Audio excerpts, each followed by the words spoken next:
Hello, कैसे हो विद्यार्थियों आप लोग। आशा करते हैं कि रोज की तरह आज भी आप स्वस्थ होंगे, मस्त होंगे और पढ़ाई में लगे होंगे। आज जैसा कि आजकल हम लोग क्या देख रहे हैं, देख रहे हैं अर्धचालक। अर्धचालक देख रहे हैं। अर्धचालक में कल वाले वीडियो में हम लोगों ने क्या देखा था। हम लोगों ने ये देखा था कि अर्धचालक क्या होता है। अर्धचालक जो होते हैं कई प्रकार के होते हैं। अर्धचालक दो प्रकार के होते हैं। पहला हम लोगों ने क्या देखा था, निज अर्धचालक देखे थे। दूसरा क्या देखा था, बाह्य अर्धचालक देखे थे ना। बाह्य अर्धचालक या इसको मिक्स्ड सेमीकंडक्टर भी हम लोग बोलते हैं। बाह्य अर्धचालक, जो बाह्य अर्धचालक होते हैं या अशुद्ध अर्धचालक होते हैं, वो कई प्रकार के होते हैं, दो प्रकार के होते हैं। पहला कौन सा था, पी टाइप का अर्धचालक था। दूसरा कौन सा था, एन टाइप का अर्धचालक था। पी टाइप अर्धचालक क्या था, जिसमें कोटर क्या होते हैं, आवेश वाहक होते हैं। एन टाइप अर्धचालक क्या था, जिसमें इलेक्ट्रॉन क्या होता है, आवेश वाहक होता है। एक चीज में हम लोगों ने नहीं देखा था कि बहुसंख्यक वाहक और अल्पसंख्यक वाहक किसे कहते हैं। बहुसंख्यक वाहक और अल्पसंख्यक वाहक किसे कहते हैं, कि मेजॉरिटी किसकी होती है, माइनॉरिटी किसकी होती है। तो बहुसंख्यक वाहक क्या होते हैं, जो पी टाइप का अर्धचालक होता है। देखिए, पी टाइप के अर्धचालक में आप लिख लीजिएगा, कभी कभी पूछा जा सकता है कि बहुसंख्यक वाहक किसे कहते हैं। तो बहुसंख्यक वाहक क्या होता है, पी टाइप का जो अर्धचालक होता है, पी टाइप के अर्धचालक में अधिक मात्रा में कौन होगा, कोटर। तो पी टाइप के अर्धचालक में कोटर तथा एन टाइप के अर्धचालक में इलेक्ट्रॉन। पी टाइप में कोटर, एन टाइप में इलेक्ट्रॉन क्या होते हैं, अपने अपने क्षेत्रों में क्या होते हैं, बहुसंख्यक वाहक होते हैं। और अल्पसंख्यक वाहक क्या होते हैं, जिनकी संख्या क्या होती है, कम होती है। अल्पसंख्यक वाहक क्या होता है, पी टाइप के अर्धचालक में इलेक्ट्रॉन तथा एन टाइप के अर्धचालक में कोटर। पी में इलेक्ट्रॉन, एन में कोटर क्या होते हैं, अल्पसंख्यक वाहक होते हैं। तो इस तरह से आप क्या करेंगे, बहुसंख्यक वाहक और अल्पसंख्यक वाहक का डिफिनेशन लिख के रखेंगे कि बहुसंख्यक वाहक क्या होगा, अल्पसंख्यक वाहक क्या होगा। इसके बाद हम लोग देखते हैं कि पीएन संध डायोड क्या होता है ना। पीएन संध डायोड, पीएन संध डायोड क्या होता है, पीएन संध डायोड, पीएन संध डायोड क्या होता है, पीएन संधि डायोड। पीएन संधि डायोड किसे कहते हैं हम लोग, देखो पीएन संधि डायोड क्या होता है, पीएन जंक्शन डायोड जिसको बोलते हैं, PN junction diode, PN junction diode, junction diode. PN junction diode क्या होता है ना, पीएन संधि डायोड क्या होता है। तो पीएन संधि डायोड क्या होगा, देखिए क्या होता है, यह क्या होता है, एक अर्धचालक युक्ति होती है जो दो अर्धचालकों से मिलकर बनती है, दो टाइप के अर्धचालकों से मिलकर बनती है, अर्धचालक युक्ति होती है। इसमें जो पी टाइप का अर्धचालक होता है और एन टाइप, जब पी टाइप अर्धचालक और एन टाइप अर्धचालक को क्या कर देते हैं, हम लोग आपस में क्या करते हैं, जोड़ देते हैं। जब पी टाइप अर्धचालक, मान लीजिए पी टाइप का अर्धचालक है, पी टाइप का अर्धचालक होगा और एन टाइप का अर्धचालक होगा, इधर एन टाइप का अर्धचालक होता है। जब पी टाइप अर्धचालक और एन टाइप अर्धचालक को हम लोग क्या करते हैं, जोड़ देते हैं, तो इनकी जो ये संधि होती है, जहां पे जुड़ते हैं, इनकी जो संधि होती है, इसी को हम लोग बोल देते हैं पीएन संधि बोल देते हैं। ये हो जाता है आपका पीएन संधि, पीएन संधि हो जाता है। और ये दोनों इलेक्ट्रोड का काम करते हैं। पी जो होता है, पी क्षेत्र जो होता है, पी टाइप का अर्धचालक होता है, एन टाइप का अर्धचालक होता है, ये दोनों क्या कहलाते हैं, इलेक्ट्रोड कहलाते हैं। अब चूंकि ये पीएन संधि है और दो इलेक्ट्रोड है, दो इलेक्ट्रोड होने के कारण इसको हम लोग कह देते हैं पीएन संधि डायोड। दो इलेक्ट्रोड होने के कारण हम लोग इसको क्या कहते हैं, डायोड कह देते हैं। तो पीएन संधि डायोड होता है। अब पी क्षेत्र जो होता है, इसका जो पी क्षेत्र होता है, पी क्षेत्र में क्या होते हैं, बहुसंख्यक वाहक क्या होते हैं, पी क्षेत्र में बहुसंख्यक वाहक कोटर होते हैं। और एन क्षेत्र में जो बहुसंख्यक वाहक होते हैं वो क्या होते हैं, इलेक्ट्रॉन होते हैं। तो पी क्षेत्र के जो बहुसंख्यक वाहक हैं, कोटर होते हैं। तो जितने कोटर रहेंगे उतने ही ऋणात्मक ग्राही आयन होते हैं, ऋणात्मक ग्राही आयन। ग्राही आयन माने जो इलेक्ट्रॉन को लेता है, दाता आयन माने जो इलेक्ट्रॉन को क्या करता है, देता है। तो जितने कोटर होंगे उतने ही क्या होंगे, ग्राही दाता आयन, ग्राही आयन होते हैं, ऋणात्मक ग्राही आयन होते हैं। तो मान लीजिए ऐसा है, ऐसा है, बना देते हैं इसको, इस तरह से है, इस तरह से है। यहाँ पे ये जो है ऋणात्मक ग्राही आयन है। ये ऋणात्मक ग्राही आयन, जितने कोटर उतने ही ऋणात्मक ग्राही आयन होंगे। यानी ये क्या है, कोटर है। देखिए इनको हम लोग कोटरों को क्या कर रहे हैं, ये कोटर है, ये भी कोटर है, ये सब क्या होते हैं, कोटर। जितने कोटर उतने ही क्या होंगे, ऋणात्मक ग्राही आयन होंगे। कोटर है ये, कोटर।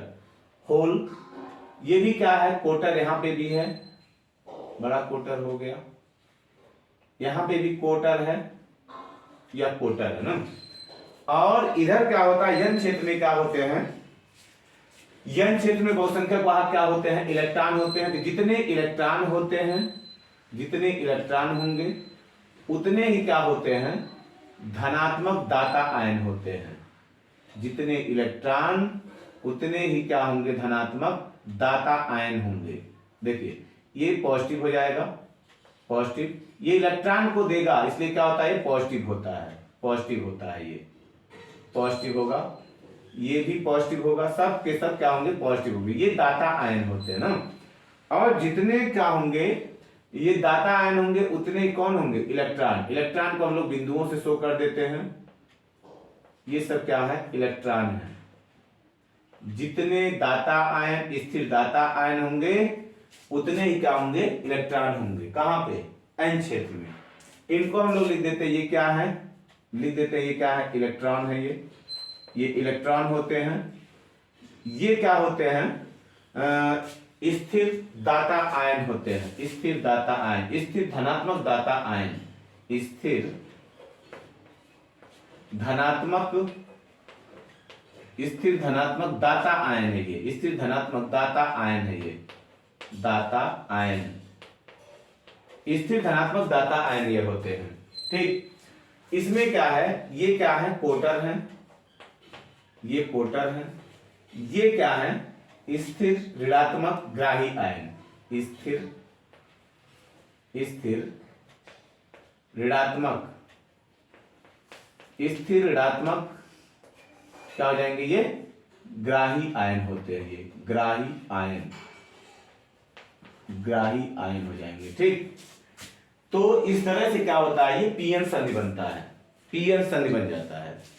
अब क्या होता है, जब पीएन संधि बनता है, जब ही पीएन संधि ये बनता है, तो क्या होता है, यहां संधि के पास जितने भी क्या होते हैं, आवेशवाहक होते हैं, आवेशवाहक। पी क्षेत्र में कौन है, कोटर, एन क्षेत्र में कौन है, इलेक्ट्रॉन, ये सब क्या है, आवेशवाहक है। तो संधि के पास के जितने भी आवेशवाहक होते हैं उनका क्या हो जाता है, जब ये बनता है, क्या नाम होता है, संधि बनता है, तुरंत ही क्या होता है, जो आवेशवाहक होते हैं उनका विसरण चालू हो जाता है, विसरण चालू हो जाता है। मतलब क्या होता है, इलेक्ट्रॉन क्या होता है, संधि की तरफ आता है, कोटर क्या होता है, संधि की तरफ आता है। ये इलेक्ट्रॉन और कोटर क्या करते हैं, एक दूसरे से संयोग करके क्या होते हैं, विलुप्त हो जाते हैं, ये उदासीन हो जाते हैं। तो मतलब क्या होता है, जो संधि के पास के जो ये आयन है, ये कोटर है, और जो क्या है, इलेक्ट्रॉन है, जो आवेशवाहक है, ये क्या होते हैं, एक दूसरे से संयोग करके क्या हो जाते हैं, उदासीन हो जाते हैं, एक दूसरे से संयोग करके उदासीन हो जाते हैं। इसलिए संधि के पास क्या होता है, यन क्षेत्र में क्या हो जाते हैं, यन क्षेत्र में स्थिर धनात्मक आयन हो जाता है, धनात्मक आयन की अधिकता हो जाती है।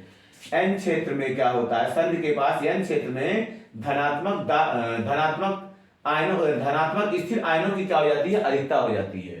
तथा पी क्षेत्र में क्या होता है, स्थिर ऋणात्मक आयनों की क्या हो जाती है, अधिकता हो जाती है। क्योंकि क्या हुए, आवेशवाहक तो क्या किए, एक दूसरे से मिल करके क्या हो गए, उदासीन हो गए। जब वो उदासीन हो गए तो ये क्षेत्र में क्या होते हैं, कोई आवेशवाहक नहीं रह जाते हैं, इस क्षेत्र में कोई आवेशवाहक नहीं होता है, ऐसे ये क्षेत्र बन जाता है, ये कोई आवेशवाहक इसमें नहीं रह गया, ऐसे आवेशवाहक इसमें नहीं रह गया। तो इस क्षेत्र को हम लोग क्या कह देते हैं, अवक्षय परत बोल देते हैं ना, डिप्लीशन लेयर बोलते हैं, अवक्षय परत बोलते हैं। इसको हम लोग क्या कह देते हैं, अवक्षय परत कहते हैं, अवक्षय परत कह देते हैं, अवक्षय परत ये होता है। ठीक, डिप्लीशन लेयर इसको कहते हैं ना, डिप्लीशन लेयर इसको बोलते हैं, डिप्लीशन लेयर, डिप्लीशन लेयर होता है ना, अवक्षय परत बन जाता है। तो भाई आपसे अगर ये पूछा जाए कि अवक्षय परत किसे कहते हैं या अवक्षय परत कब बनता है, अवक्षय परत कब बनता है, जब पी टाइप का अर्धचालक और एन टाइप का अर्धचालक जुड़ते हैं। पी टाइप का अर्धचालक और एन टाइप का अर्धचालक जब जुड़ते हैं आपस में, तो जो उनकी संधि होती है, संधि के पास के जो आवेशवाहक होते हैं उनका क्या होता है, विसरण प्रारंभ हो जाता है। मतलब पी टाइप से क्या होंगे कोटर, एन टाइप से क्या होंगे इलेक्ट्रॉन, एक दूसरे से क्या करते हैं, संयोग कर लेते हैं। संयोग करके क्या होते हैं, वो विलुप्त हो जाते हैं, उदासीन हो जाते हैं। तो जो संधि होता है आपका, संधि के पास क्या हो जाता है, पी टाइप में, जो पी टाइप का चालक है, संधि के पास में पी क्षेत्र में क्या होता है, पी क्षेत्र में स्थिर ऋणात्मक आयनों की क्या हो जाती है, अधिकता हो जाती है। संधि के पास स्थिर ऋणात्मक आयनों की अधिकता हो जाती है, किसमें, पी क्षेत्र में, तथा एन क्षेत्र में क्या होता है, धनात्मक आयनों की क्या हो जाती है, अधिकता हो जाती है। तो यही जो परत होती है, यही जो परत बनती है, इसी परत को हम लोग क्या कहते हैं, अवक्षय परत। या आप सीधे सीधे लिख सकते हो, अवक्षय परत क्या होता है, संधि के पास का वह क्षेत्र होता है जिसमें कोई आवेश वाहक नहीं होता है। तो भाई अगर आप पूछा जाता है तो अवक्षय परत आप लिख देंगे। डिप्लीशन लेयर क्या होगा, संधि के पास का वह क्षेत्र होता है जिसमें क्या होते हैं, गतिशील आवेश वाहक नहीं होते हैं, या डायरेक्ट आप लिख दोगे आवेश वाहक नहीं होते हैं। इसको हम लोग क्या देते हैं, अवक्षय परत कहते हैं। अब क्या होता है, जब एन क्षेत्र में धनायन और पी क्षेत्र में, संधि के पास एन क्षेत्र में धनायन और पी क्षेत्र में क्या होते हैं, ऋण आयन होते हैं, तो इधर धनात्मक इधर ऋणात्मक होने के कारण ये एन या यहाँ पे क्या होता है, एक विभवांतर प्रेरित हो जाता है। देखिए इधर धनात्मक आयनों की अधिकता हो गई, इधर ऋणात्मक आयनों की अधिकता हो गई। इस कारण से क्या होता है, यहाँ संधि के पास क्या होता है, आर पार क्या होता है, विभवांतर प्रेरित हो जाता है। उस विभवांतर को हम लोग बोलते हैं विभव प्राचीर बोलते हैं, विभव प्राचीर या प्राचीर विभव कहते हैं, विभव प्राचीर ना, विभव प्राचीर कहते हैं ना, ये होता है विभव प्राचीर होता है। इसको पोटेंशियल बैरियर कहते हैं, पोटेंशियल बैरियर इसको बोलते हैं, पोटेंशियल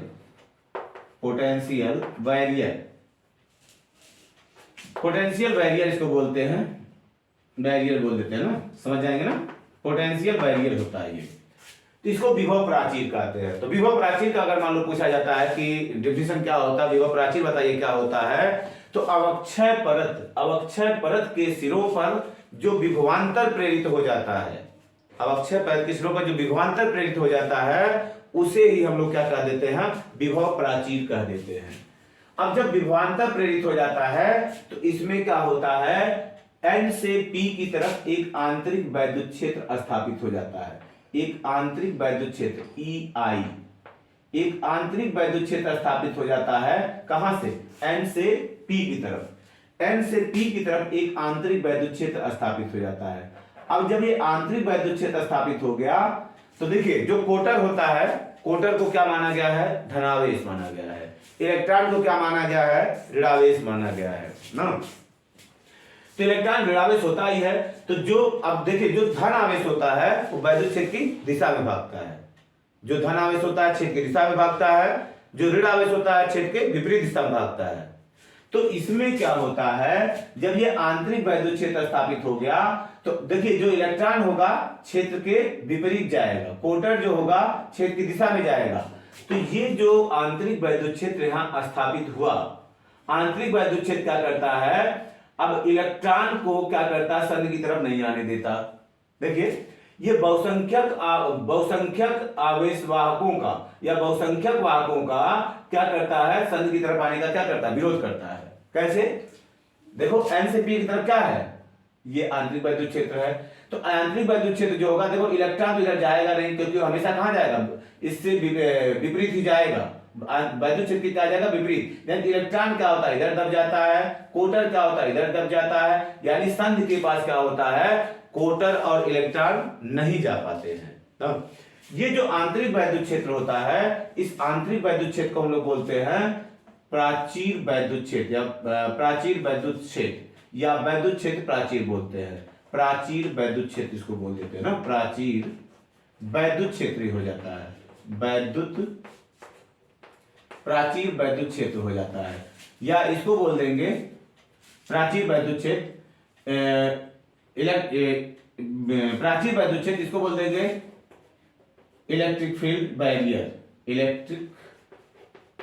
इलेक्ट्रिक फील्ड बैरियर इसको बोल देते हैं हम लोग, बैरियर ना, इलेक्ट्रिक फील्ड बैरियर हो जाता है ये, इसको प्राचीर वैद्युत क्षेत्र कह देते हैं। तो जब क्या होता है, पीएन संधि बन जाता है, पीएन संधि बन जाता है, पीएन संधि बन जाने के बाद क्या होता है, बहुसंख्यक वाहकों का संधि की तरफ आना क्या होता है, रुक जाता है। इस कारण से सामान्य अवस्था में, यानी पीएन संधि डायोड जब रखा होता है, जब वो किसी बैटरी से नहीं जुड़ा होता है, तो उसमें कोई धारा नहीं बहती है। बहुसंख्यक वाहकों के कारण बहुसंख्यक वाहकों के कारण पीएन संधि डायोड में क्या होती है, कोई धारा नहीं बहती है ना, क्योंकि ये दोनों ही क्या होते हैं, संधि से दूर की तरफ चले जाते हैं। ये चीज होता है पीएन संधि डायोड में। तो पीएन संधि डायोड क्या करेंगे, आप तैयार करके रखेंगे। पीएन संधि डायोड आपको बोर्ड की परीक्षा में पूछा जा सकता है। तो ये आप, हमको आशा है कि क्या नाम है, ये आपके समझ में आ गया होगा। इसको आप क्या करेंगे, बढ़िया से इसको क्या करेंगे, देखेंगे, समझेंगे। समझ करके अगर आपको ये समझ में आप बात आ जाती है, तो आगे क्या होगा, पीएन संधि डायोड का हम लोग यूज देखेंगे। अगले वीडियो में पीएन संधि डायोड का यूज देखेंगे, और यूज तभी आपको आएगा जब ये आपका कंप्लीटली क्या होगा, तैयार होगा। तो चलिए ठीक है, मिलते हैं नेक्स्ट वीडियो में। तब तक के लिए जय हिंद, जय भारत।